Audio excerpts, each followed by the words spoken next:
Hey guys, welcome back. This is episode number 1 of the City of Champions playthrough with the great city of Minneapolis, Minnesota. Now, I will tell you now, I'm having some issues with Draft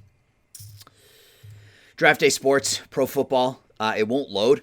I was able to play through the season, so I'll give you a rundown of what happened as best I can remember it, but I can't get the game to load right now, so I'm reaching out to the Wolverine people to see if they can help me with it. And in the meantime, we'll push forward with a 3-team City of Champions, and then once I'm able to get Draft Day Sports loaded up, I'll get that one caught up. I will tell you we finished 7-10, so we'll get through that here in just a minute. But we'll start with the Minnesota Twins, and as per usual, Out of the Park loves itself some wildcard teams. We were the wild card team. We finished our first season 88-74. We made it to the World Series where we lost in 5 games to the Angels, or 5 games to the Dodgers rather. So we made it to the World Series in season 1.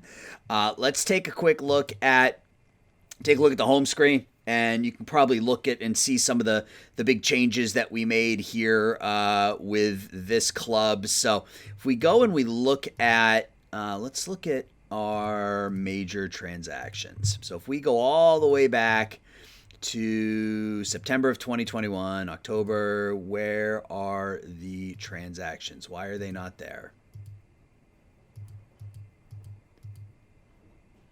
Why are they not there?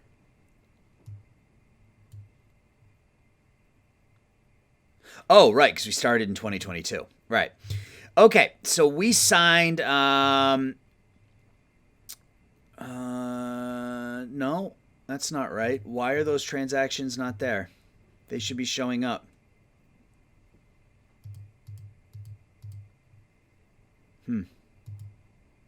What is going on?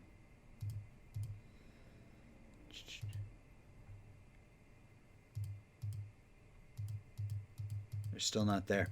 Okay. All right, well, we'll look at the roster, and I'll show you how we picked up the players that we picked up. So the big name on this list, as you can see, is Rafael Devers. We picked up Devers and Christian Arroyo from the Red Sox and just as a reminder, I don't want anybody to think that I'm trying to pull any shady business here, but I have my trade setting, like I always do. Trade setting is all the way up. Initially, I had offered up Byron Buxton, and the Sox came back with, we'll give you Rafael Devers for him. Well, I wanted to see if I could keep them both because, I mean, look at Buxton's ratings. I mean, he's a monster. He put up almost 8 WAR for us this year. So I wanted to see if I could get Devers without giving up Buxton. And ultimately, what I ended up doing was giving up Jorge Polanco, Bailey Ober, and Akil Baddoo. Traded them to the Red Sox, and we get Rafael Devers and Christian Arroyo in return. So we got Arroyo to replace Polanco at second, then we stuck Devers at third, and Donaldson became our first baseman / DH. And you can see Rafi put up 43 home runs, 137 RBIs, led the American League in hits and slugging, put up almost 8 WAR. He and Buxton were just an amazing 1-2 punch. Alex Kirilloff was an absolute surprise after we started playing him regularly. 4.5 WAR in 128 games, 30 home runs, 102 knocked in. Our 1-2-3 punch of Buxton, Devers, and Kirilloff really carried us. Pitching wise, we signed Danny Duffy. He got hurt, and he wasn't particularly good when we had him, and we have him for next year because he picked up the team option. We signed Corey Kluber. He was really good. We signed him, and then his ratings dropped, so we have him for next year at $4 million as well. And then we also signed Justin Verlander. He was terrible, and he retired. During the season, we picked up Josh Fleming early in the year. We traded him. We got him from Tampa for Taylor Rogers, so Taylor Rogers went to Tampa. We pick up Josh Fleming, who ended up quite good for us, 11-8 with a 4.10 ERA, 2.5 WAR. Near the trade deadline, we picked up Marcus Stroman from the Mets, who was pretty good for us as well. What did we give up for Stroman? Chris Valamont, a 23-year-old pitcher, and Trevor Larnach. So I'm fine with that. That was a rental. Stroman will be gone when the season ends. But yeah, you can kind of see how the rest of the team went. Donaldson batted leadoff for us, put up a 365 OPS. Kepler, we stuck him in the lineup towards the end of the season. Buxton, Devers, Sano. We have a team option on him that we're going to have to deal with. Kirilloff was fantastic. Arroyo was pretty solid for us at second base. Jeffers was our starting first baseman because we did, or our starting catcher because we did trade Garver.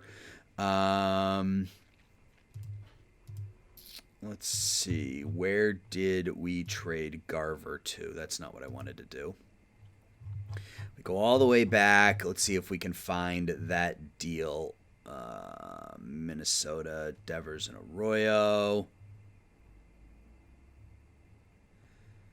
Where did we... So that was the Fleming deal. I know we traded Garver prior to the season. There it is, right here. It was the first deal we made with the Pittsburgh Pirates, who actually moved to Austin. We traded Garver to them for Mitch Keller, and Keller was really bad for us. I'm hoping he bounces back next year. His ratings suggest that he could, but he got pulled from the rotation. He is a high leader, high loyalty, high work ethic, so we'll see how that goes. We traded we picked up Trevor Rosenthal at the trade deadline from St. Louis for a couple of nothing minor leaguers. So that was how the offense went. Again, pitching is not our strong suit, but I don't know if you saw who our top draft pick was, but we addressed that in the draft. So our top draft pick was Kumar Rocker. He was available to us at, I think we picked 9th. So we got Rocker at number 9. He's in AAA. He'll develop and he'll be with us next season. Chase Petty was our number 1 pick 2 years ago. He's still a ways away. Royce Lewis. And we still have some prospects. We still have Royce Lewis, who's in AAA right now. We have Austin Martin, who's in AA right now. So we still have some pieces that are working their way up. But it's looking pretty good. Looking pretty good as the Minnesota Twins. Again, 88 and 74. So that's how things are going for the Twinkies. Let's now switch over to... What do we want to switch over to now? Let's switch over to Draft Day Sports Pro Basketball. I suppose I should start this. Draft Day Sports Pro Basketball. So we went 27 and 55 in our first season with the Minnesota Timberwolves.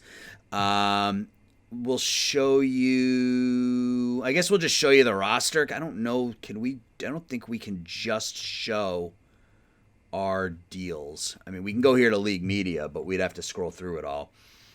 So if we go here... Yeah, we can't just sort by team. So, I guess let's just look at stats, and then we can kind of go from there. So, good season for Towns. Almost 26 points, almost 13 rebounds, 3 assists, a steal and a block a game. A pretty good rookie season for Anthony Edwards. 13 points, 5 rebounds, 2.5 assists.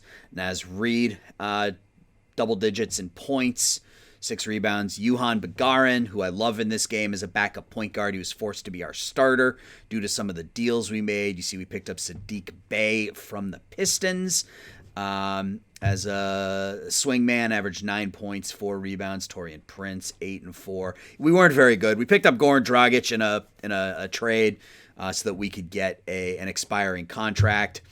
Let's see, does it show? Yeah. So we picked up Goran Dragic and a first from Toronto from Malik Beasley. Now, at the time, Toronto was like 10 games under 500 when we made the trade. Toronto ended up making the playoffs. So we're going to have, right now, we haven't done the lottery. The lottery's coming up, but I think we are slated to have like the 5th pick or the 5th slot in the lottery. I guess we can just look. So if we look at the league, so we have the 5th worst record in the NBA, and then we also have Toronto's first-round pick. They finished 42 and 40. They were like 8 and 18 when we made the deal, so didn't go quite like I wanted. But so we made that deal, and then we made a trade with Detroit, where we sent D'Angelo Russell to Detroit for Saddiq Bey and a pair of seconds. The Pistons had enough cap space to take Russell's contract in its entirety, and it was like a $30 million contract this year and next year. So we traded him to Detroit. We get back a couple of seconds that should be high second-round picks and Saddiq Bey. So we are, if you look at our contract situation, we have $115 million tied up right now. As soon as the season ends, it's going to drop to 61. We have over $50 million that we're going to be able to spend in free agency. So hopefully we'll be able to add to our team.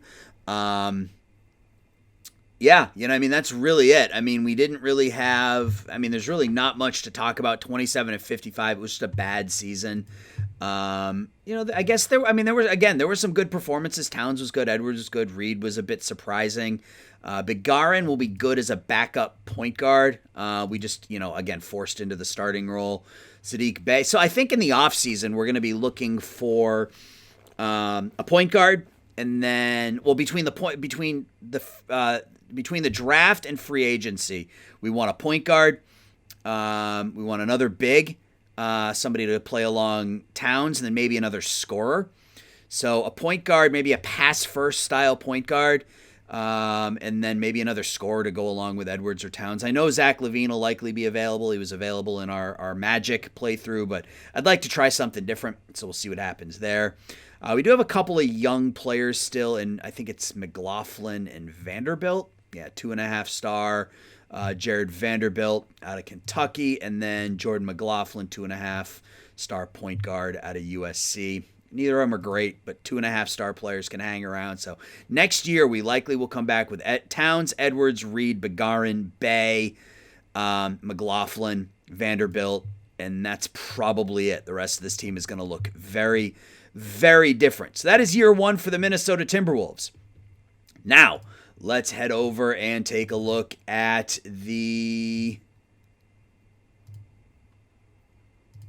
Minnesota Wild.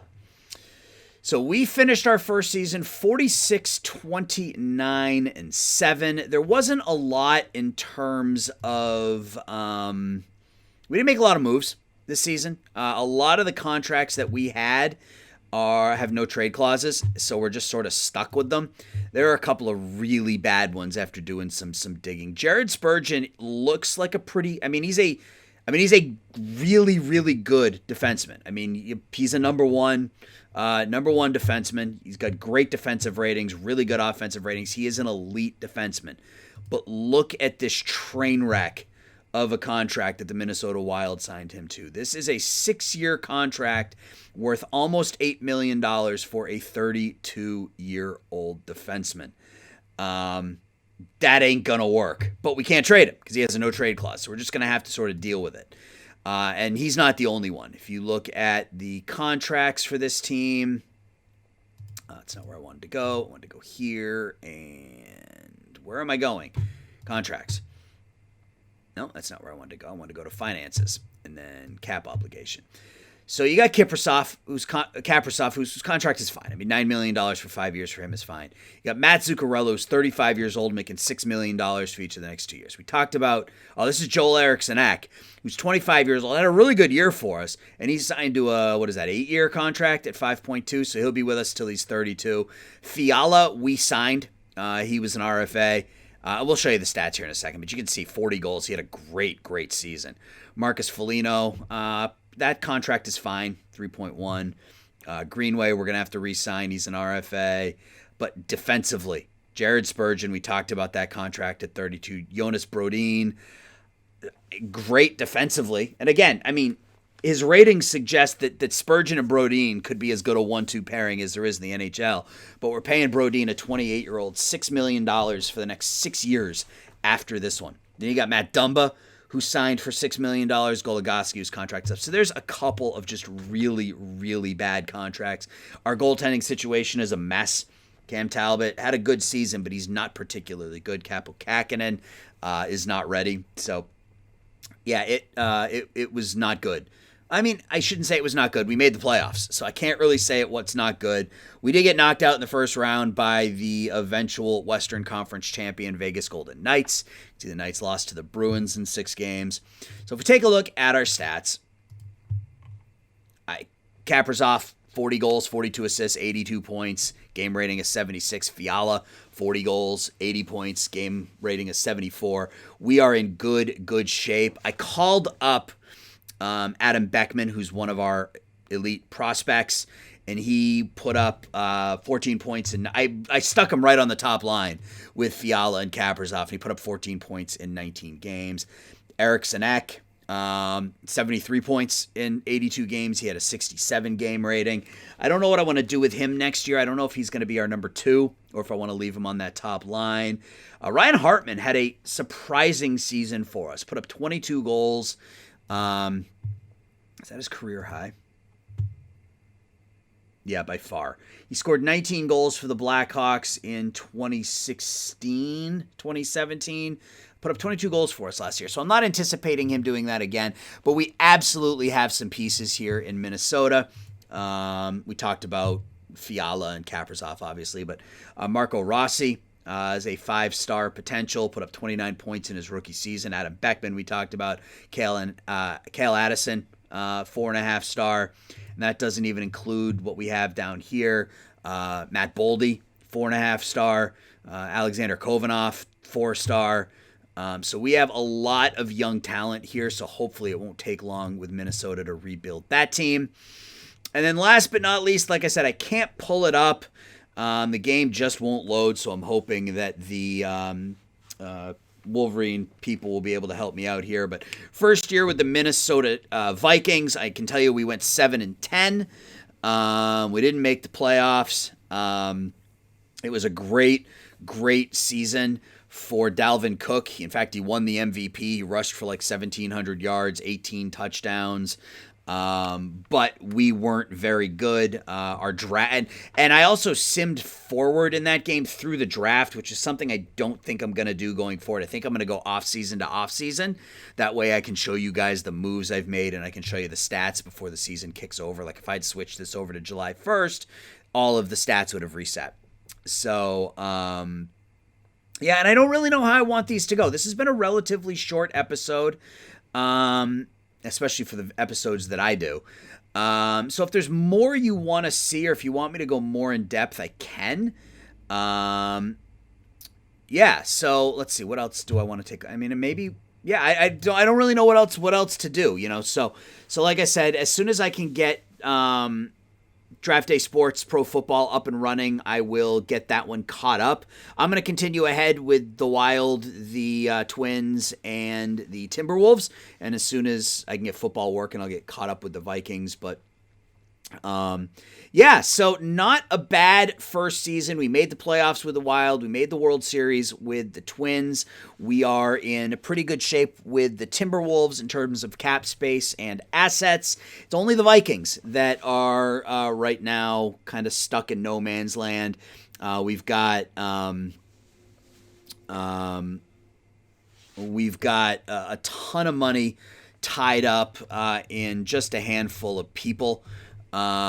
Including Kirk Cousins. That's the big one. He's making like $45 million or something for the Vikings. And the salaries are all enhanced a little bit. So in terms of how much everybody makes, it's all a little bit high. So but it's ultimately he's taking up a huge section of our cap. So that contract is up at the end of the year. So it may be tear down at the end of this season and then rebuild.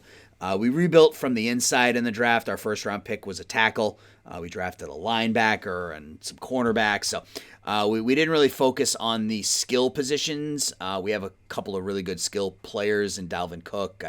We talked about him already. Justin Jefferson had a good year. Adam Thielen retired after 1 year, so we no longer have Adam Thielen. So our wide receiver position is going to be a bit of an issue.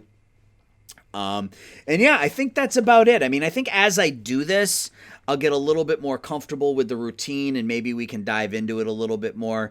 But for now, that's going to do it. So a really quick and tidy 20-minute year one recap of our City of Champions. So again, if there's anything else you would like me to show you in these season reviews, let me know. I'll be happy to do it. All right. And just like that, I was able to get Draft Day Sports Pro Football working. Much help, once again, to the fantastic people over at Wolverine Studios who forced me to read. I read, and I got it sorted out. So we finished, as I mentioned last year, we finished 7 and 10. Stats won't show any stats because we haven't played any games this year, which is why I'm going to go to the end of the season rather than the beginning of the starting season.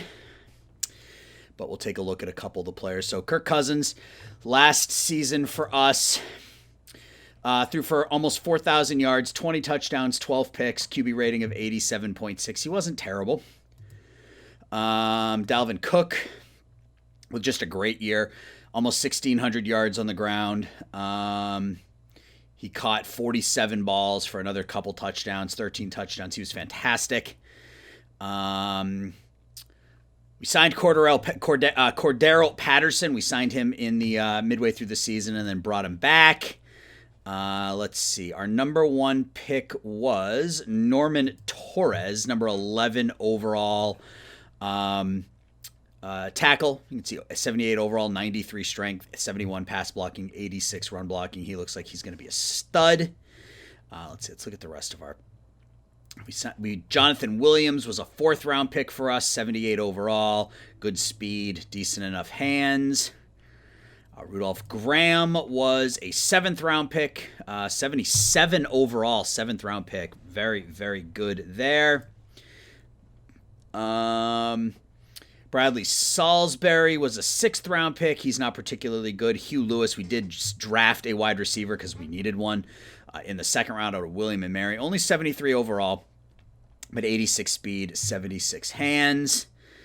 George Smith was another 2nd round pick, number 11 overall. Not great hands, good speed.